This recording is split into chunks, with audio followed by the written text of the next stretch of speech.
딱 반발 더 깊게 들어가는 뉴스 프레스룸입니다. 오늘부터 나흘 동안 국회에서 대정부 질문이 시작이 됩니다.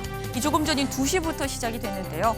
대정부 질문 말 그대로 정부가 일을 잘하고 있는지 국민의 대표격인 국회의원들이 정부에 질문을 하는 시간입니다.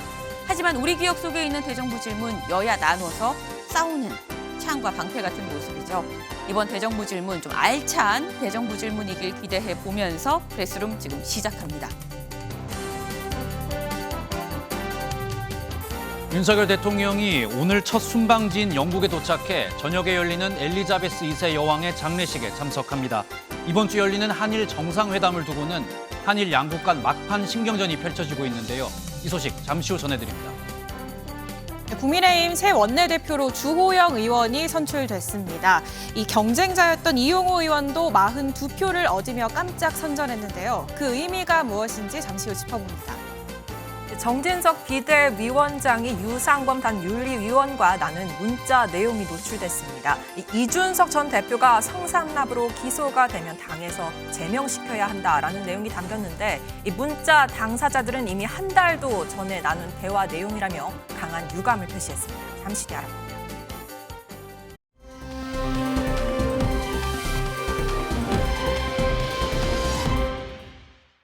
날씨부터 알아보겠습니다.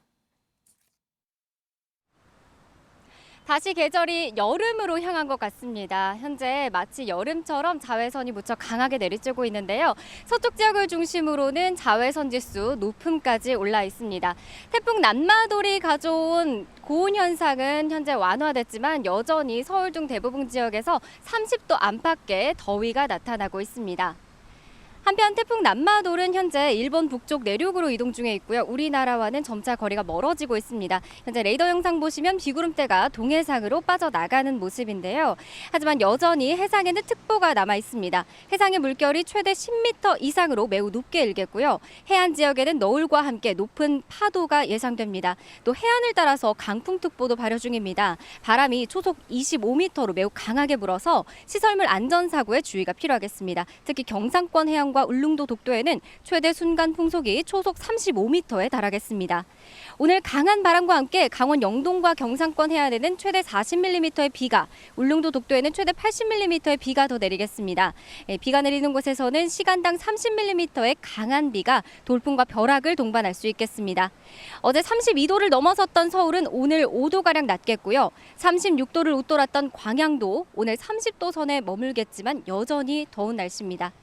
오늘 밤부터 북서쪽에서 찬 공기가 내려오면서 내일부터는 기온이 급속도로 떨어지겠습니다. 급격한 기온 변화에 건강관리 잘 하셔야겠습니다. 현재 내륙에도 바람이 강하게 불고 있습니다. 태풍의 영향권에서 점차 멀어지고 있지만 오늘과 내일 강한 바람 주의해 주시고요. 또 해상에는 높은 물결도 주의가 필요하겠습니다. 지금까지 장충당 공원에서 날씨 전해드렸습니다.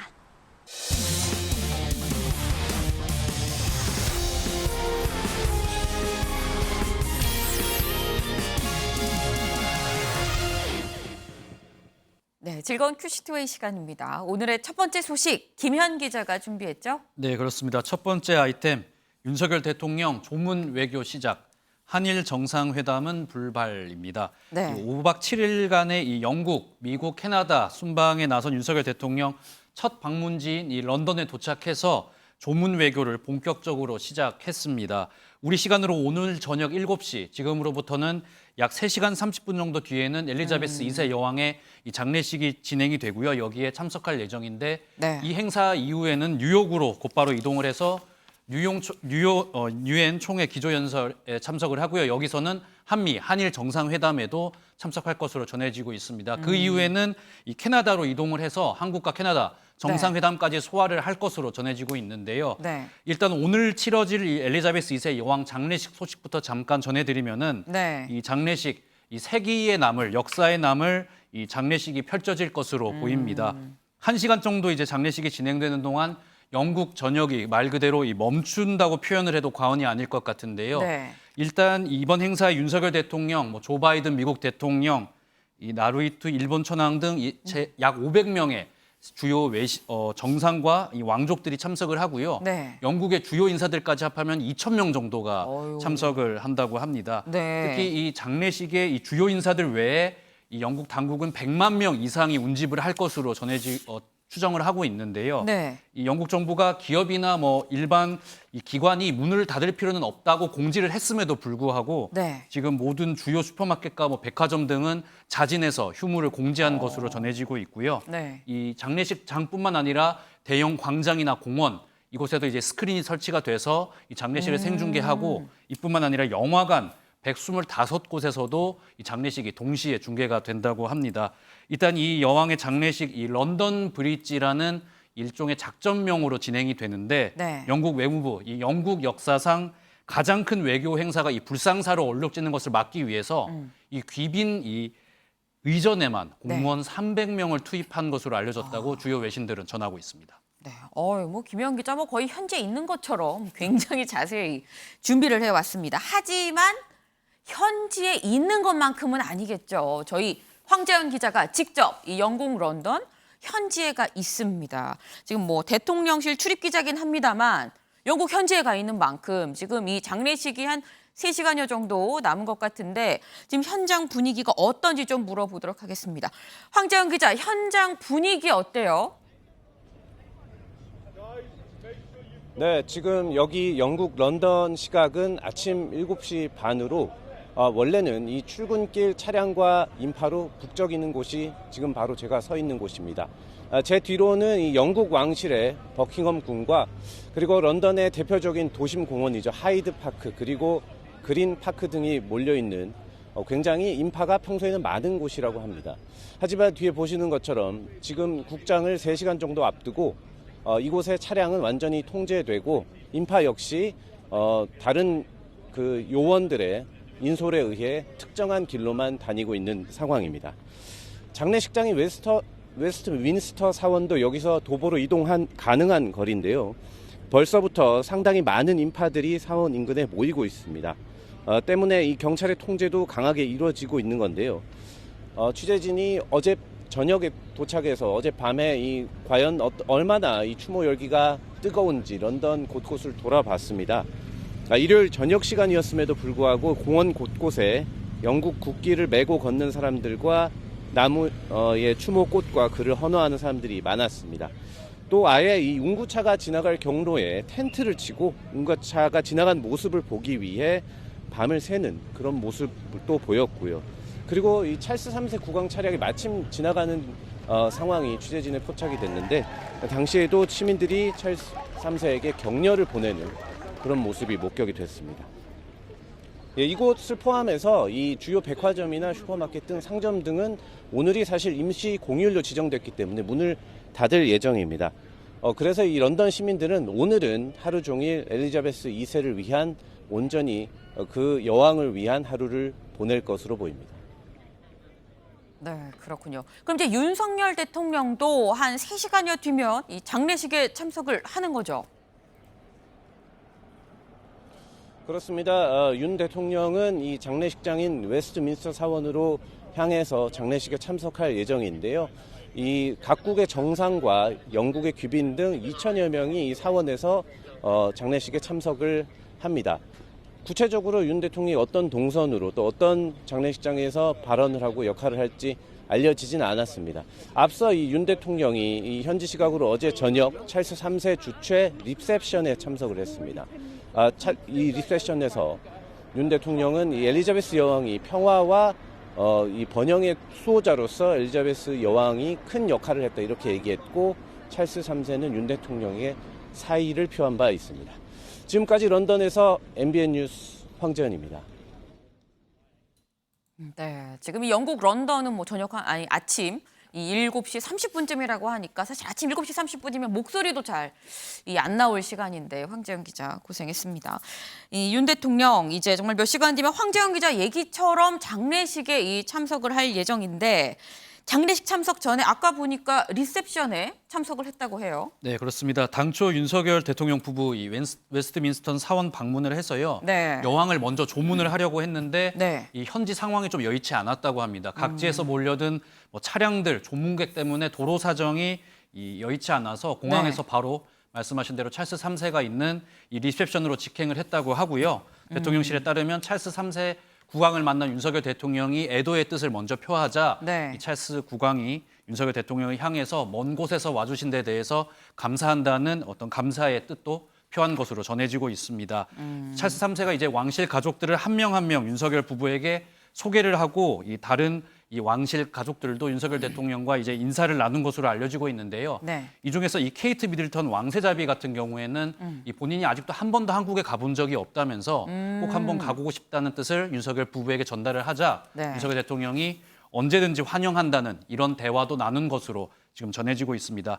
윤석열 대통령 이 리셉션에서 이 왕실 부부뿐 아니라 조 바이든 미국 대통령 그리고 일본의 나루히토 일왕과 조우하고 환담을 나누기까지 했다고 소식이 네. 지금 들어오고 있습니다. 네, 사실 이번 이 순방에서 뭐 영국 여왕의 장례식도 장례식이긴 합니다만 우리나라한테 가장 좀 큰 관심은 한일 정상회담입니다. 뭐 저희도 지난 시간에 이 속보로 전해드렸던 게 한일 정상회담을 하기로 했고 다만 뭐 구체적인 시간은 조율 중이다. 조율이 되면 좀 전해드리도록 하겠다라는 소식을 지난 시간에 전해드렸었는데 이수아 기자, 네. 이게 한일 정상회담을 또 안 할 수도 있다 뭐 이런 얘기도 지금 나오던데요. 네, 그러니까 아까 그 일본과 조율 중이다라는 네. 발표가 나온 게 이 윤 대통령이 가기 나흘 전이 지난 15일이었습니다. 그런데 네. 이 조금 전에 이 최신 일본 뉴스를 보니까는 어제 일본 언론이 전혀 다른 내용을 보도한 거예요. 그래서 일본 정부가 강제징용 문제 등이 해결되지 않는, 진척되지 않는 상황에서 이 한일 정상회담에 응하는 네. 것에 대해서 굉장히 신중한 태도를 보이고 있다. 그리고 사실이 근거하지 않은 좀 발표를 삼가달라면서 한국 측에 항의를 했다는 겁니다. 그리고 또 다른 일본 언론은 만약에 두 사람이 만난다 하더라도 네. 이게 정식 회담이 아니라 뭐 일어서서 가는 와중에 뭐 말을 건넨다든지 이런 약식 회담이 될 가능성이 높다라는 얘기를 했다고 합니다. 여기에 대해서 대통령실이 또 한 번 반응을 내놨는데요. 네. 특별히 코멘트는 하지 않겠다. 다만 기존 전망과 달라진 건 없다라면서 네. 기존 입장을 고수하는 모습을 보였습니다. 네, 지금 돌발 상황이거나 기존 전망과 달라지는 건 아니다라는 게 우리 대통령실의 입장입니다. 윤영걸 대표님. 네. 근데 우리 정부는 뭐 달라진 거 없다라고 얘기를 하는데 일본 정부 쪽에서, 그러니까 일본 언론 쪽이죠. 정확히 말하면 일본 언론 쪽에서는 왜 안 할 수 있다는 얘기가 계속 흘러나오고 있는 걸까요? 그 안 할 수 있다는 보도를 산케이 신문이 했거든요. 네. 산케이 신문은 마이니치도 그렇죠. 마이니치도 했는데 특히 산케이 신문은 극우 세력을 좀 대변하는 그런 네. 그 신문이거든요. 네. 그래서 정부 쪽 내에 그 극우들의 의견을 에드벌룬을 띄우는데 산케이 신문을 많이 이용합니다. 특히 한국과의 관계에서는. 네. 그러니까 15일 날 발표했는데 18일 날 어제 산케이 신문이나 마이니치 신문 통해서 뭐 안 할 수도 있다. 한국 측이 성의 보여야 된다. 이런 쪽은 지금 마지막까지 밀고 땡기기가 진행되고 있는 거 아니냐. 그리고 한국 측에서 좀 성의를 좀 보여라. 좀 더 진전한 자세를 내놔라. 그러니까 일본 측의 입장은 뭐냐면은 그 박근혜 전 대통령 때 아베 총리하고 위안부 합의라든지 여러 가지가 됐는데 그 문재인 정권이 백지화 시켰지 않느냐. 그리고 징용 사건, 징용 문제도 뭐 일본 기업들 그 압류 문제도 있잖아요. 네네. 그런 문제에 대해서 한국 측이 좀 성의 좀 보여라. 그러지 않으면 안 하겠다. 뭐 이런 거고 우리 정부 측에서는 한일 간의 여러 가지 어려운 문제를 일괄적으로 한번 올려놓고 토의에서 타결할 건 좀 타결하자. 네. 뭐 이런 입장이죠. 근데 중요한 거는 양국 다 한국, 일본 다 순망치한 입술이 없으면 이가 시러운 가깝고도 먼 이웃이긴 하지만은 서로 또 고슴도치 관계예요. 네. 너무 또 가까이 가면 또 고슴도치 바늘로 서로 찌르는 관계거든요. 자칫 합의를 잘못하면은 국내에서 역풍이 우려되고 지지율이 아주 휘청거리니까 네. 굉장히 신중한 자세를 보이고 있는데 제가 보기에는 내놓고 정상회담은 아니더라도 네. 풀 어사이드라고 그래서 네. 과거 문재인 대통령하고 트럼프 미국 대통령이 회담하다가 다른 회의하다가 잠깐 둘이 나와서 한 30분 정도 티타임을 하거든요. 네네. 그럴 정도의 가능성은 상당히 높은 거 아니냐. 근데 30분 티타임이라고 하면은 통역 붙고 하면은 안녕하세요, 안녕히 계세요 하면 별로 할 일은 없거든요. 그러니까 한일 간에 만났다 정도만 네. 의미를 두지 이번 회담에서도 크게 진전된 얘기가 나오기는 좀 어렵다 이런 생각이 듭니다. 그렇군요. 그러니까 자꾸 일본 언론에서 얘기를 하는 건 좀 더 진전된 우리한테 진전된 입장을 좀 갖다 달라. 라는 어떤 압박 차원으로 좀 볼 수 있을 것 같습니다. 이 윤 대통령 뭐 순방은 이번이 처음이긴 합니다만 해외 이 방문은 지금 두 번째입니다. 그런데 지난번 해외 방문 때 사실 굉장히 좀 큰 논란이 됐었던 것 중에 하나가 김건희 여사 관련한 이런 논란들이 좀 있었는데 이수아 기자. 네. 그러다 보니까 윤 대통령만큼이나 또 김건희 여사가 또 관심을 많이 받습니다. 지금. 네, 특히 김 여사가 입고 있는 복장이라든지 네. 뭐 장신구 이런 부분이 많이 주목을 받고 있는 것 같은데요. 지난 6월 스페인 순방 때만 하더라도 이 올 화이트 복장에 다양한 장신구를 착용해서 또 화제가 됐었죠. 네. 근데 이번엔 좀 확연히 다른 모습이었습니다. 그래서 이 비행기에서 내릴 때 모습이라든 올라탈 때 모습을 보면 블랙 의상에 이 장신구를 착용하지 않았습니다. 거의 착용하지 않은 모습으로 보이고요. 네. 이 언론이 확인할 수 있었던 것이라고 하면 이 몇 차례 이미 공식 석상에서 선보였었던 저 태극기 문양의 브로치 정도만 한 모습이었습니다. 네. 일정도 굉장히 최소화했는데요. 네. 이 5박 7일 동안 윤 대통령과 이 동행 일정 외에 단독 일정은 잡지 않은 것으로 파악되고 있습니다. 조금 더 노출을 최대한 피하려는 행보가 아닌가라는 해석입니다. 김준일 대표님, 예. 이건 그동안에 있었던 논란을 의식한 거라고 봐야 되는 거겠죠? 그렇죠. 예, 일단 뭐 가는 거부터 가야 되냐 말아야 되냐 논란들이 있었고 그 전에 앞서서는 장신구를 뭐 네. 빌려 고가의 장신구를 빌렸네 신고를 안 했네 그 논란이 있었고 뭐 지금 직접적인 관련은 없지만 영빈관을 지금 뭐 짓겠다고 하다가 취소한 것도 김건희 여사가 관련된 그런 거 거 아니냐는 아니냐 뭐 이런 논란이. 논란도 있고 이 와중에 뭐 좀 튀는 행동을 했을 때 국내 정치에 굉장히 악영향을 끼칠 것은 명약관하고 그래서 이번에 일정도 거의 안 잡았다고 합니다. 아예 네. 일정도 없고 뭐 동포 간다면도 윤석열 대통령 가는 자리에 그냥 같이 따라가는 정도 그 정도로 해서 지금 최소화 지금 어떤 논란 자체를 좀 차단하려고 하는 거 그런 것 같습니다. 네. 이런 논란을 좀 최소화하기 위한 공개 행보도 최소화하는 게 아닐까 하는 생각이 좀 듭니다.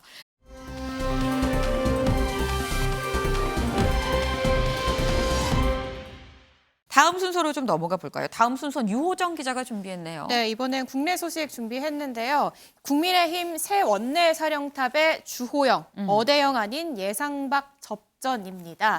오늘 오전에 국민의힘 원내대표 선거가 있었죠. 네. TK 5선의 주호영 의원 그리고 재선의 호남 이용호 의원 2파전이었는데 네. 61대 42로 주호영 의원이 새 원내대표로 선출이 됐습니다. 네. 먼저 당선 소감부터 듣고 오겠습니다.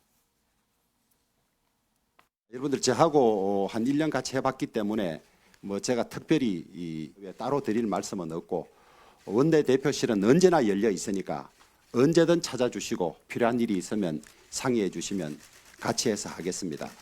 저는 제가 당을 앞장서서 이끈다는 생각을 하지 않고 있습니다. 우리 일본 속담에 세 사람만 모여도 문수의 지혜가 생긴다는 말이 있습니다. 언제든지 의견 내주시고 찾아주셔서 함께 이 위기를 극복해 나가도록 하겠습니다. 다시 한번 일할 기회를 주신 데 대해서 원망과 감사의 말씀을 함께 드립니다. 감사합니다. 네, 주호영 신임 원내대표 지난 2020년 당시 미래통합당의 원내대표를 1년여가 지낸 적이 있습니다. 두 네. 번째 원내대표로 선출이 된 건데요. 네. 사실 이 주호영 의원의 추대론 얘기가 나왔을 때 저희가 프레스룸에서 직접 주 의원 입장을 확인해 드린 적이 있습니다. 맞아요. 당시에 추대론 본인은 들어본 적이 있다. 한 번 했는데 뭘 또 하겠냐라는 입장이었는데 오늘 정견 발표에서도 다시 한다는 생각은 꿈에도 해보지 않았다라면서 같은 입장을 얘기를 했습니다. 그럼에도 불구하고 피하지 말라달라는 당의 요청이 있었다라면서 출마 이유를 밝혔고요. 네. 오늘 선거 결과는 뭐 새로운 바람, 외연 확장보다는 위기 수습, 안정감이 우선이다라는 투표 결과가 나온 것으로 보입니다. 그런데 사실 주목되는 부분이 뭐 주호영 의원이 원내대표에 선출될 거는 많이들 예상을 했었던 부분이긴 한데 이용호 의원 표가 생각보다 굉장히 많습니다. 네, 106명이 참석을 했고요. 네. 주호영 의원이 61표, 이용호 의원이 42표, 네. 무효표 3표로 표 차이는 19표 차이에 불과했습니다. 네. 윤심이 주호영 의원에 기울었다라는 얘기가 나오면서 실질적으로는 주호영 의원 합의 추대 결과가 나올 것이다라는 전망이 많았는데 네. 유 의원이 예상보다 많은 표를 얻어가면서 선방했다 이런 평가가 나옵니다. 이 깜짝 선전에는 윤심 논란에 대한 피로감도 작용을 한 것으로 보이는데요. 오늘 투표 결과에 대한 유 의원 입장 직접 들어보시죠. 먼저 오늘 원내대표로 당선되신 주호영 의원님께 진심으로 축하를 드립니다. 오늘 투표 결과에 관해서는 저는 국민의힘의 건강하다는 모습, 또 역동적이다, 얼마든지 희망적이다고 하는 기대를 보았습니다. 앞으로 함께 노력해서 국민의힘이 국민적 신뢰를 회복할 수 있도록 저도 뒤에서 돕도록 하겠습니다. 감사합니다. 네, 이런 얘기를 했고요. 사실 중견 발표에서부터 네. 사실 이 주호영 추대론을 겨냥을 했습니다.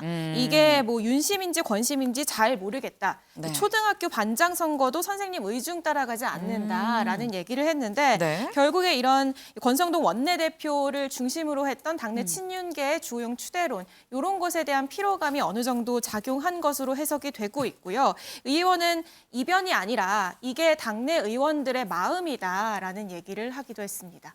네. 윤영걸 대표님. 네. 지금 뭐 유호정 기자는 이게 친윤 그룹에 대한 어떤 뭐 피로감이 반영된 거 아니겠느냐라는 얘기도 하긴 했습니다만 이 이유가 뭘까요? 사실 42표면 굉장히 많은 거거든요. 거의 박빙 수준이에요, 이러면. 그렇죠. 이번에 어대영이라고 그랬잖아요. 어차피 대표는 주호영, 어대영이라고 그랬는데 지금 균열이 상당히 어떻게 보면 심각하게 커질 가능성이 있는 겁니다. 지금 태풍의 저는 전조라고 봐요.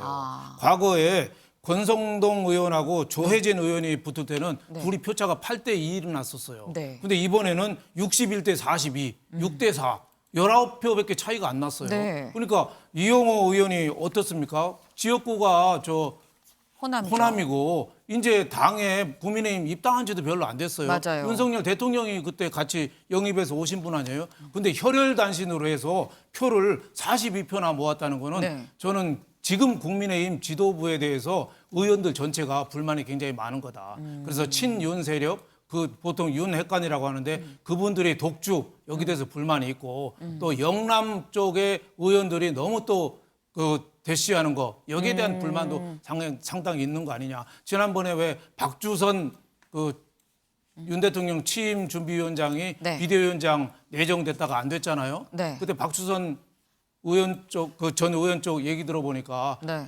합의 추대 형식을 해주면 하겠다 그랬는데 영남 쪽에서 그거 싫다고 거절했대요. 그래서 안 한다고 그랬답니다. 그런 비화가 또 있었군요. 내가 그 호남 출신이 네. 국민의힘 비대위원장 맡아서 공천권도 없는데 네. 영남 의원들이 지지 안 해주면 내가 어떻게 하냐. 해봤자 허수아비인데 못할 거 아니냐. 네. 이래서 저는 여러 가지 국민의 힘 저변에 네. 너무 좀 낡은 리더십 여기에 대한 불만 이게 지금 차츰차츰 쌓이고 있어서 저는 이거 태풍의 전조라고 봅니다. 그래서 다음에 당 대표 선거할 때 네. 이게 어떻게 돌출돼서 나타날지 모른다. 지금 원내 대표가 잘하면 비대위원장 지금 법원에 지금 가 있잖아요. 가처분. 네. 자칫하면은 인용이 되면은 원내 대표가 또 당 대표 역할을 맡을 수도 있어요. 네. 그러니까 당이 굉장히 국민의힘이 이번 일로 계기로 저는 요동을 칠 가능성이 높아 보인다고 봅니다. 네. 지금 사실 다음 당대표 선거도 굉장히 좀 주목을 해야 될 어떻게 보면 친윤 그룹 쪽에서는 위험할 수 있는 상황이다. 태풍의 전조라고까지 지금 표현을 해주셨습니다. 지금 주호영 원내대표, 신임 원내대표, 신임이긴 한데 뭐 사실 새롭진 않죠. 어떻게 보면 일각에서 뭐 돌고 돌아 주호영이냐 또 주호영이냐라는 얘기가 나오기도 합니다만 이 주 원내대표 중도 사퇴한 이 권성동 원내대표 뒤를 이어서 나는 잔여 임기만 하겠다라고 사실 앞서서 얘기를 했었습니다. 유호정 기자.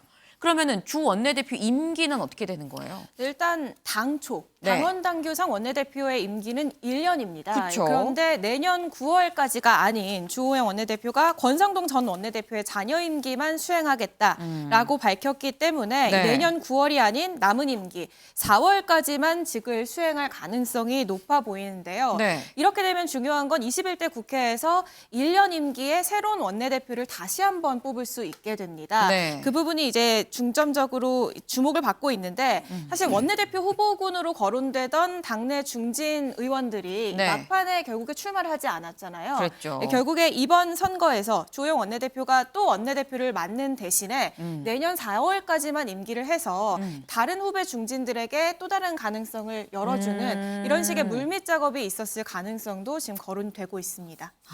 사실 내년 4월까지 하든 뭐 1년을 다 하든 큰 차이가 사실 있을 것 같지 않은데 왜 굳이 자녀 임기만 하겠다고 얘기를 하는 걸까 싶기도 했었는데 또 그런 물밑 조율이 있다면 좀 또 납득이 가는 부분이 없잖아 있습니다. 이 일주일 더 하는 것도 힘들다라고 얘기를 하면서 이 원내대표 선거 더 이상 미룰 수 없다. 19일 날 하겠다라고 얘기했었던 게 바로 권성동. 이제는 전을 붙여야겠죠. 권성동 전 원내대표였는데 권 전 원내대표는 좀 시원섭섭할 것 같아요. 네, 지난주부터 이 출입 기자들에게도 인사를 하면서 이 물러난 준비를 하는 모습이었는데요. 오늘 마지막 원내대책 회의를 하면서 소회를 밝혔는데 여기에 네. 시원섭섭한 마음이 그대로 담겨 있었습니다. 직접 들어보시죠. 여러분의 그런 큰 기대에도 불구하고 제가 소임을 다하지 못해서 정말 송구스럽게 생각합니다. 이제 집권 여당 원내대표의 무거운 짐을 내려놓습니다. 그동안 저에게 많은 응원과 격려의 말씀을 해주신 의원님들 그리고 저에 대해서 날카로운 비판을 해주신 모든 분들이 다 당의 미래를 위해서 해주었다. 저는 그렇게 생각을 하겠습니다. 마음의 앙금을 다 벗어 던지겠습니다. 네, 그동안 쓴소리, 마음의 앙금을 다 벗어 던지겠다라는 말에서 좀 섭섭한 마음도 이 넘짓이 밝히는 모습이었고요. 제가 네. 원내대책 회의에서 얘기를 했다고 하는데 방금 발언은 이 의원총회 전에, 이 투표 전에 있었던 권성동 원내대표의 발언이었습니다. 네, 김준일 대표님. 예. 지금 어쨌거나 새 원내대표가 또 선출이 됐습니다. 또 정기국회도 이제 시작을 됐고 그럼 박홍근 민주당 원내대표와 주호영 원내대표의 어떤 케미라고 할까요? 이거 어떻게 보세요? 강대강 케미가 예상이 되죠. 예, 그 케미스트리라고 봐야 될지는 모르겠는데 네. 여러 가지 이유가 있습니다. 일단은 지금은 전쟁 중이에요. 지금 상황은 뭐 지금 민주당이나 국민의힘이나 거의 전쟁이다라고 봐야 될 정도로 강대강으로 대치하기 때문에 원내대표가 자율적으로 움직일 여지가 얼마나 있을 것인가를 봐야 돼요. 근데 자율성을 이렇게 확보를 하기가 힘든 것이 국민의힘 같은 경우에는 되돌아보면은 권성동 원내대표가 뭔가 그 검수완박 법안, 검찰 수사기소권 분리 법안에서 뭔가 타협안을 했다가 거의 탄핵당할 뻔했잖아요. 네. 그 전으로 거슬러 올라가면은 뭐 유승민 원내대표가 레이저 맞고 박근혜 대통령한테 막 지금 현재 상황은 원내대표가 뭐를 자율적으로 할 수 있는 상황이 아니다라는 거고 박홍근 원내대표도 마찬가지입니다. 지금. 네. 그러니까 예전에 그 기억하실지 모르겠는데 박지원 국민의당 대표가 문모닝이라는 단어가 있었어요. 아, 네. 2017년에 네. 문재인 대통령만 맨날 아침에 언급하는 거예요. 지금 명모닝입니다. 이재명만 이제 최고위원회에 명모닝, 이쪽에는 겉모닝이에요. 김건희 여사만 계속 얘기하거든요. 네. 이 상황에서 뭔가 협치가 될까? 거의 불가능하고 이게 되려면 서로 아쉬운 게 있어야 되는데 선거가 임박해야 돼요. 그러려면 서로 임박해야 되는데 어차피 주호영 원내대표 내년 6월까지잖아요. 그러면 그때까지 내년 4월까지 한다 그랬죠. 4월까지. 예. 그러니까 지금 상황은 그냥 강대강으로 부딪힐 수밖에 없다. 그래서 자율성을 갖기가 매우 힘든 상황입니다. 네, 지금 케미를 논하기는커녕 강대강으로 굉장히 세게 부딪힐 수밖에 없어 보인다라는 말씀을 주셨습니다.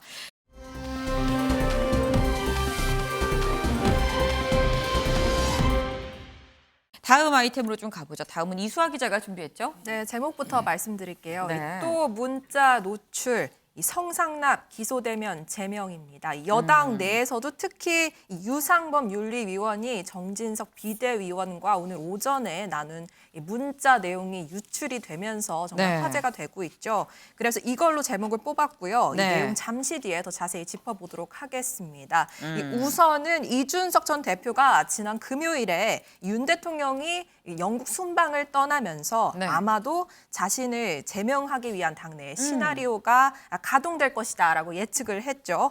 이 국민의힘 윤리위가 실제 지난 주말부터 이 전 대표의 추가 징계를 위한 절차를 개시했습니다. 당시에 이 전 대표 발언 먼저 듣고 오시죠.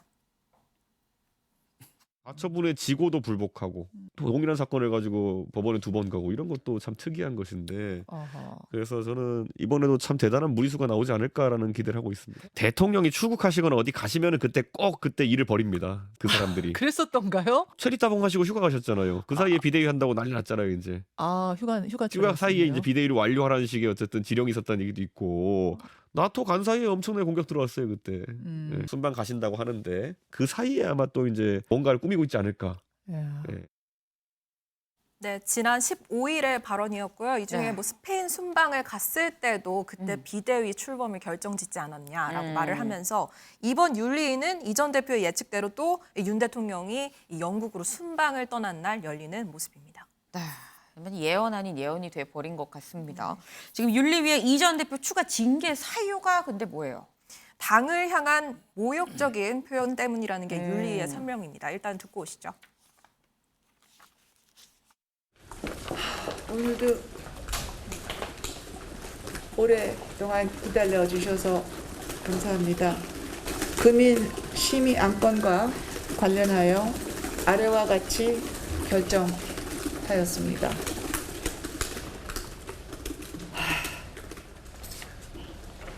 이준석 당원 징계 절차 개시 사유는 당원, 당 소속 의원, 그리고 당 기구에 대한 객관적 근거 없이 모욕적, 비난적 표현 사용 및 법 위반 혐의 의혹 등으로 당의 통합을 저해하고 당의 위신을 훼손하는 등 당에 유해한 행위. 어떤 표현이 문제가 됐던 건가요? 그건 언론에도 많이들 쓰셨죠. 제국이 신군구 그 단어가 맞나요? 꼭 그렇게 우리가 규정해서 말을 안 하겠습니다. 네, 이 상황이 이 위원장에도 결코 쉽지만은 않다라고 느껴지는 게 계속해서 한숨을 쉬면서 언론 발표를 하는 모습이었고요. 또 이 개고기 신군구라는 특정 이 전 대표가 쓴 표현 때문에 이런 징계를 진행하는 것이냐에 대한 질문에는 답하지 않았지만 아마도 저희가 보기에는 이런 표현들 때문이 아닌가라는 짐작이 되고 있습니다. 이 전 대표의 과거 발언 저희가 모아봤습니다. 제가 뱉어냈던 양두구육이라는 탄식은 사실은 저에 대한 자책감 섞인 질책이었습니다. 돌이켜보면은 양의 머리를 흔들면서 개고기를 가장 열심히 팔았고 가장 잘 팔았던 사람은 바로 저였습니다. 영어 글라디에이터 얘기를 했어요. 그러니까 원래 장군 출신인데 노예 검투사로 만들었던 황제에게 이제 복수하기 돼가지고 검투로 다시 이제 밑바닥부터 올라가는 건데 나중에 대중의 인기를 받고 황제랑 겨루게 되죠. 근데 그랬을 때 황제가 자신감이 없으니까 뭘 했냐면은 경기가 시작되기 전에 가가지고 옆에 옆구리 한번 칼로 푹 찌르고 시작합니다. 네, 지금 방금 들으신 저 이준석 전 대표의 발언이 아마도 이 추가 징계 사유가 아닌가 지금 추측이 되고 있는 그런 건데 지금 뭐 이렇게 좀 얘기가 흘러갈 것이다라는 게 이준석 전 대표가 앞서서 먼저 뭐 다 이거는 새로운 시나리오입니다. 이제 이렇게 갈 거예요라고 얘기를 했었거든요. 김영 기자, 이준석 전 대표는 지금의 이런 이 윤리위의 추가 징계 개시 어떻게 얘기합니까? 네, 이준석 대표 측은 오늘 곧바로 입장문을 발표를 했습니다. 이준석 대표 변호인단이 입장문을 발표했는데요.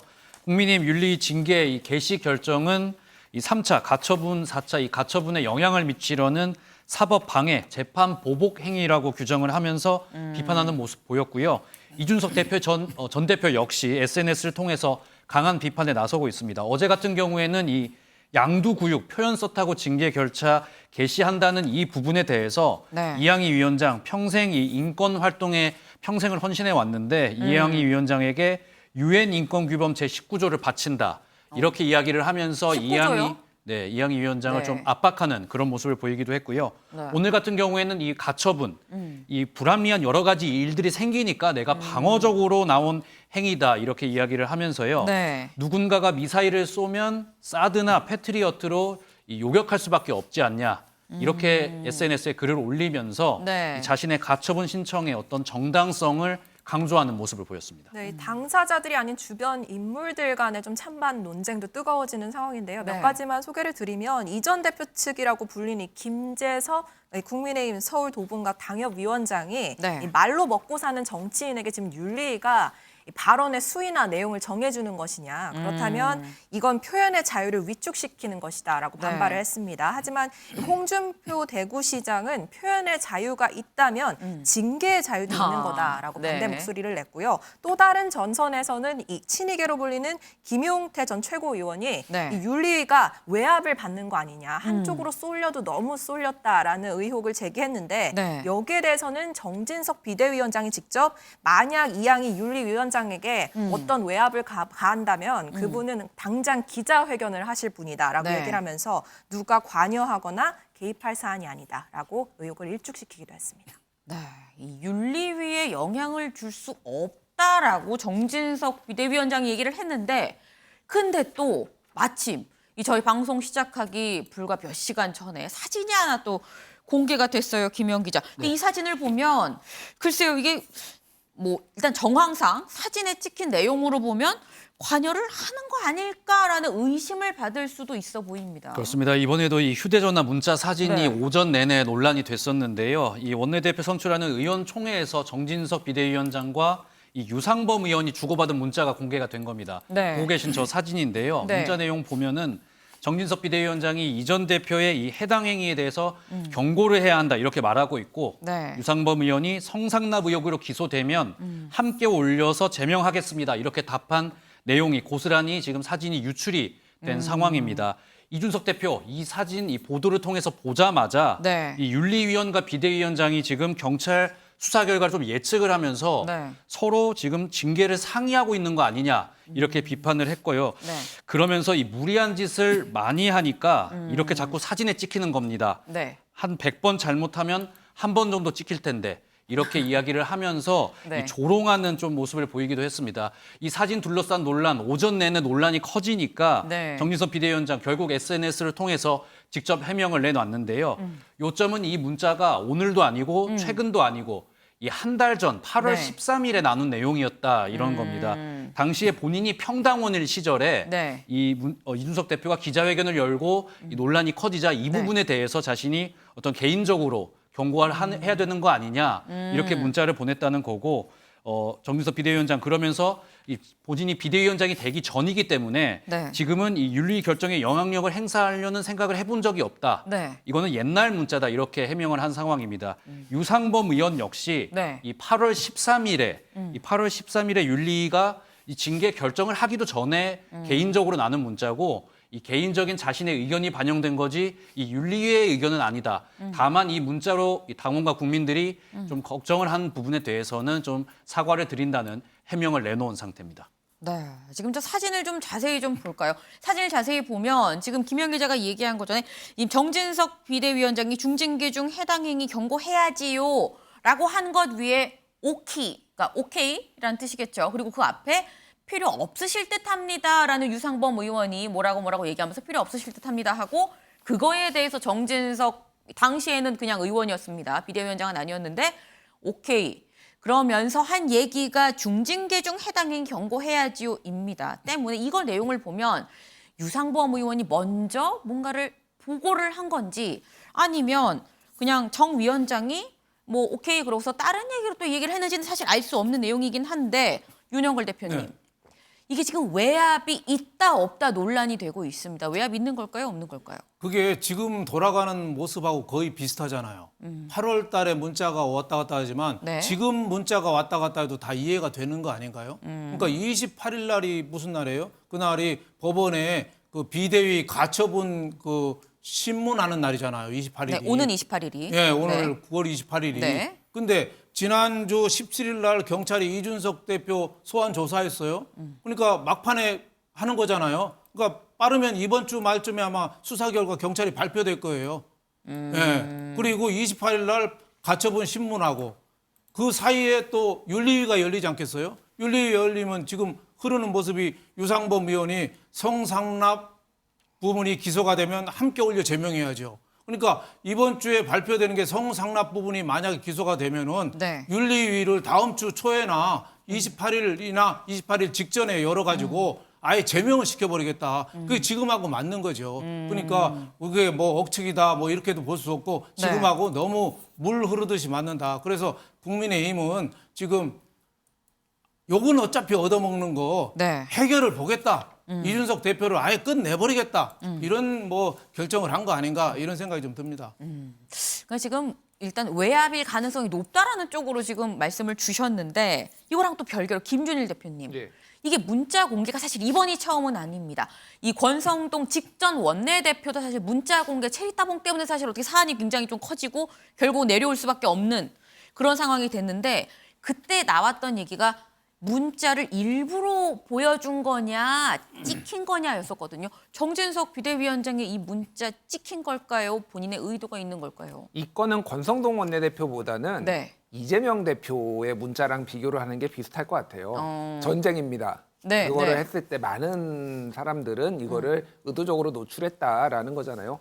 한 달 전에 거를 왜 지금 갑자기 들여다보면서 각도도 참 잘 보이게 이렇게 했다. 아니 뭐 딱 점심 그래서 같이 했을까요? 먹자고 보내는데 마침 찍혔다라고 그러잖아요. 또 정 예, 위원장. 뭐 다 알죠. 다 아는데 그렇게 말씀하시는데 이게 이미 주의보 경계령이 다 내려진 상황이잖아요. 이런 부분들이 지금 뭐 심지어 국민의힘에서는 국회 열릴 때 그거 조심해라라고 전체 주의보까지 네. 내려진 상황이에요. 그러니까 이거는 의도가 있다라고 해석하는 게 좀 더 합리적이고 아까 뭐 의원님이 말씀하셨지만 대표님 말씀하셨지만은 이거는 그야말로 대놓고 하겠다.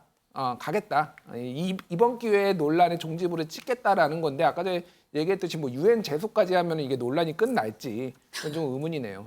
네, 이제 유엔 제소까지 하면 사실 또 글로벌하게 일이 또 커지는 것 같긴 합니다. 네, 일단 어쨌거나 뭐 윤리위가 지금 추가 징계 절차를 개시를 했죠. 윤리위가 징계 절차를 개시하고 또 징계를 안 한 적이 역대껏 없습니다. 지금까지. 김영 기자. 네. 이 징계를 한다면 그럼 이번에는 징계 수위가 얼마나 될까도 궁금해요. 네, 아무래도 추가 징계이니만큼 이 징계 수위 예전보다는 강해질 수밖에 없다 이런 관측이 나오고 있는데요. 네. 징계 수위에 대한 이양희 윤리위원장의 발언 듣고 이야기 이어가겠습니다. 정지 6개월을 받고 있는 상황이어서 당원 당규상 더 중한 징계가 불가피하다라는 전망도 나오는데 어떻게? 당원 당규상에 저희들은 모든 것을 근거해서 진행을 할 것입니다. 네, 이양희 윤리위원장 당원 당규 근거에서 이 원칙론을 이야기했지만요. 지금 추가 징계 크게 세 가지 정도로 좁혀지고 있습니다. 네. 탈당 권유, 제명 등 이야기가 나오고 있는데요. 네. 일단 근데 다만 일각에서는 윤리위가 수위 조절 좀 하지 않겠냐 하는 전망이 나오고 있는 게 이준석 네. 전 대표가 예전에 이 제명을 한다면 이 제명에 대해서도 가처분 신청할 것이다. 네. 이렇게 좀 강한 모습을 보인 적이 있기 때문에 지금 나오는 이야기가 이 당원권 정지 기간을 이 당원 당규에 나와 있는 최대 기간 3년으로 늘리는 겁니다. 아. 그렇게 되면은 사실상 이 차기 당대표 선거에도 나올 수가 없게 되거든요. 네. 역풍에 고려를 해가지고 이 부분이 지금 좀 부각이 되고 있다. 이런 이야기가 들려오고 있습니다. 그럼 구체적으로 이 결과가 언제 나오는 거예요? 네, 이 시점에 대해서도 질문이 있었는데요. 네. 결과는 아직 정해진 게 없다는 게 답변입니다. 이양희 위원장의 이야기 직접 들어보시죠. 시기에 맞물려서 28일에도 하시는지. 이준석 의원에 대한 그 징계 절차는 징계 심의는 추후 일정을 좀 조율해서 추후 결정하기로 했습니다. 28일 날 안 한다는 네, 28일은 할지 안 할지 모르겠습니다. 네, 이양희 위원장 28일에 결정할지 안 할지 모르겠다 이렇게 답을 했는데요. 네. 다만 시점에 대해서는 확답을 피하면서도 이 윤리위에는 이준석 전 대표가 직접 나와서 네. 소명을 했으면 좋겠다 압박하는 모습을 보이기도 했습니다. 윤영걸 대표님 예. 짧게 여쭤보겠습니다. 네. 지금 이양희 위원장이 28일에 할지 안 할지 모르겠다라고 하면서 또 직접 나와서 소명을 하라는 지금 취지의 얘기를 했는데 이거는 무슨 의미로 해석을 해야 될까요? 28일보다 좀 더 먼저 할 가능성이 있지 않느냐. 지금 윤리위원회에서 이렇게 서두르는 게 네. 이준석 대표에 대한 기소 여부가 이번 주 말쯤에 발표되면은 네. 28일 날 법원에서 가처분 신문하잖아요. 네. 비대위. 네. 그 전에 끝내버리겠다는 거죠. 근데 사실 경찰 수사 결과가 이번 주 말에 나온다고 발표가 난 건 아니에요. 그렇죠. 그죠? 예, 네. 안 전망을 하시기에. 나오더라도 저는 그 전에 윤리위원회에서 끝내서 28일 날 법원에 가서 국민의힘이 뭐라 그러냐면은 이준석 대표는 벌써 제명으로 끝난 사람입니다. 그래서 인용이고 뭐고 의미가 없습니다. 네. 각하시켜 주십시오. 이 얘기하려고 하거든요. 그래서 저는 징계에 관해서도 제명이냐 당연권 정지냐 탈당 권유냐 하는데 제명으로 그냥 아예 저는 끝난다고 봅니다. 네. 길게 뭐 할 거 없지 욕 한 번에 왕창 얻어먹고 끝내겠다. 저는 국민의힘이 이런 각오 같다 이런 생각이 듭니다. 네. 지금 국민의힘이 28일 가처분 심리 전에 아예 그냥 제명이란 결과를 내놓지 않겠느냐라는 전망을 주셨습니다.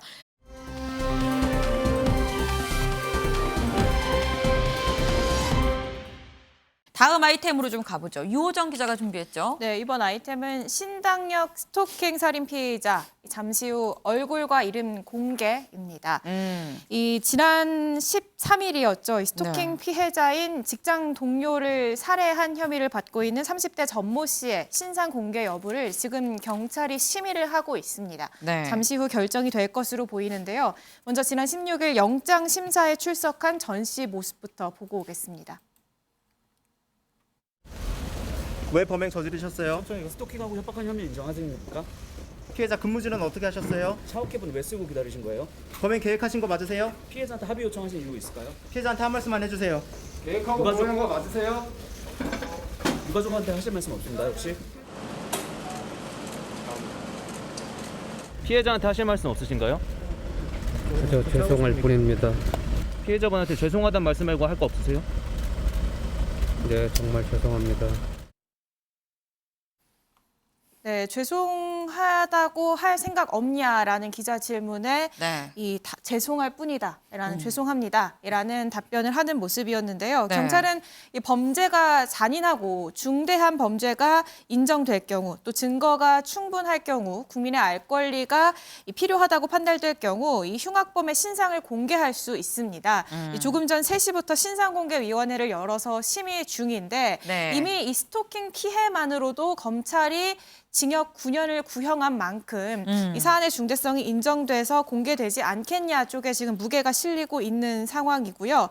이 전 씨가 지금 피해자가 근무하던 신당역에서 위생모를 쓰고 1시간 10분 동안 대기를 했다고 하잖아요. 그리고 그 이후에 이 지금 역에서 근무하고 있는 역무원이 여자 화장실에 순찰을 하러 들어가자 이 화장실로 따라 들어가서 범행을 저지른 상황입니다. 계획 범죄로 보이는 대목인데요.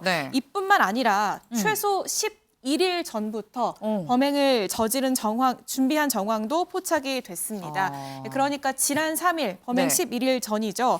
이때 구산역 사무실에서 이 본인은 휴가 중인 불광역 직원이다라고 거짓말을 하고 내부망에 접속해서 피해자의 근무지 정보를 확인한 것으로 경찰 조사 결과 드러났습니다. 여기에 더해서 범행 당일 행적도 좀 조사가 됐는데요. 범행 당일에 피해자의 옛 주거지 인근인 6호선 구산역 인근 일대를 2시간 정도 배회하는 모습이 포착이 됐고요. 특히나 여기에서 한 여성을 7분 동안 따라가는 모습도 보였는데 피해자와 외모가 비슷한 여성을 착각하고 이 미행을 한 것으로 현재 경찰은 보고 있습니다. 이 때문에 전 씨 당초 살인 혐의로 구속이 됐는데요. 이 하루 만에 혐의가 보복 살인으로 변경이 됐습니다. 살인보다 보복 살인이 형이 더 중하기 때문에 경찰은 처벌이 중한 혐의로 지금 변경을 한 상황이고요. 전 씨가 이 피해자로부터 고소를 당하고 이 재판이 진행되고 합의가 이뤄지지 않자 앙심을 품고 범행을 저지른 것으로 보고 있습니다. 네, 그런데 더 무서운 거는 이렇게 범행을 사전 계획한 것뿐만 아니라 이게 만약에 경찰에 뭐 잡히거나 발각이 됐을 때 좀 빠져나갈 구멍을 준비했다 뭐 이런 정황까지 발견이 되고 있거든요. 이 GPS 정보를 조작하는 뭐 휴대전화 앱을 깐다거나 다운받았다거나 아니면은 또 일부 휴대폰에 있던 파일을 미리 삭제한 흔적이 발견됐다고 하고요. 또 사실상 이게 경찰 수사를 방해하려고 했던 거 아니냐라는 얘기까지 나오고 있고요. 또 범행 당일이었던 지난 14일에는 정신과를 직접 찾아갔다고 합니다. 그래서 진료를 받았는데 이것도 결국 심신미약으로 인정을 받아서 나중에 좀 형량을 적게 받으려고 했던 그런 속셈이었던 거 아니냐라는 분석이 나오고 있습니다.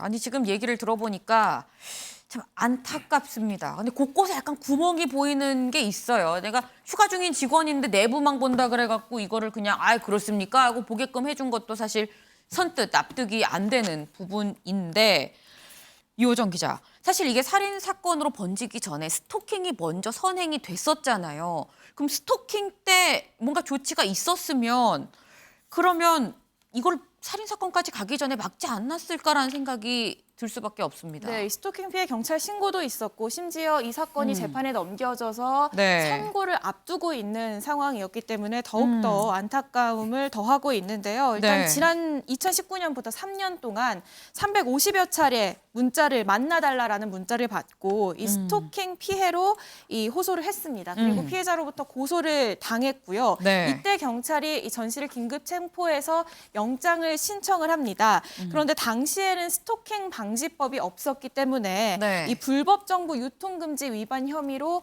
이 관련한 구속 영장이 신청을 했는데 네. 이때 법원은 도주 우려, 증거인멸 우려가 없다는 이유로 기각을 했습니다.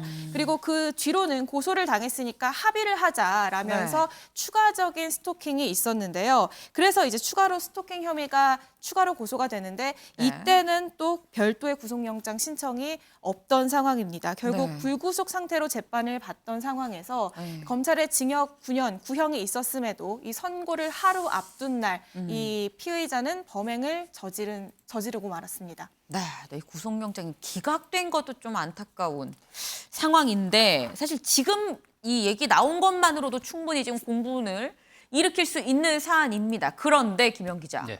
이것 말고 또 있어요? 공분 일으킬 만한 게? 그렇습니다. 이 피의자가 재판을 받고 있었는데 이 재판을 받는 중에도 월급을 받았고요. 네. 지난 연말 같은 경우에는 성과급 610만 원 정도도 그대로 수령을 하고 있었다는 것이 지금 확인이 되고 있습니다. 네. 이 직위 해제가 됐지만은 이 직위 해제라는 게 이 형이 확정이 나기 전까지는 이 퇴사를 시키거나 뭐 이렇게 할 수 없으니까 네. 이렇게 일종의 대기 조치를 한 거거든요. 네. 그러니까 대기 중에는 이 정상적으로 이 규정에 따라서 월급을 받았다는 게 지금 확인이 되고 있고요.